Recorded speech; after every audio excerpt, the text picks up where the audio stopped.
আপনারা কি অসহায় মানুষের প্রতি মায়া লাগে না? দেখেন অনাহারে এখানে আইসে অন্তলা বাদ দিছি খাবার লাগে। দেখেন এই অবস্থা দেন, আমার টিমার কেউ নাই রে টিমার বাবা। ভাতও খাইতে হয় না ঠিক মতো। কেউ নাই রে বাবা। কোন আপনার ডাবনি কই? বাবা আমার কেউ নাই রে খুব বেলে গেল আমার বেলে আসে না। এই যে বোন দিয়া 80 থেকে 60 বছর ধরিয়া পথে ঘাটে আইলে ওরা আমার গুলা খাওয়া, এছাড়া আমার জায়গা নাই। আমার কেউ নাই রে বাবা। বেলে গেলে আমার বেলে আসা নাই বাবা। দুটিয়া মানুষে দিলে এই যে তো একটা বড় নদী খাই, ভাত গিলতারি না।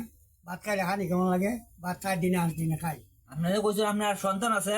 আমার সন্তান আছে, সন্তানে আমার বাপ দেয় না, বুঝছেন? বাপ করে পরিচয় করে না। এই 9 বছর এই দেশে আমি তাই এরা ঘৃণা হয়, এরা শিক্ষিত মানুষ করে এরা লেওয়ারা করাইয়া চাকরি মজুরি করিয়া তারা নিয়ে বাপ করে পরিচয় করে না। আর আপনার পরিবার আছে না? আর পরিবারও আমার দেখতে হয় না।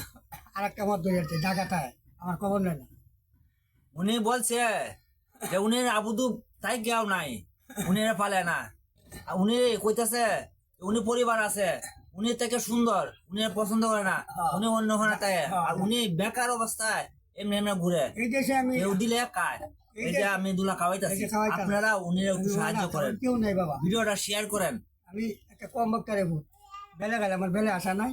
এই বই নিয়ে আমার খাওয়ায় ভাইয়ের মতন হুম। পথে ঘাটে হাইলে খাওয়ায় আর নাই তো খাওয়ায়, নিজের না খাওয়ায় আমার দুলা খাওয়ায়।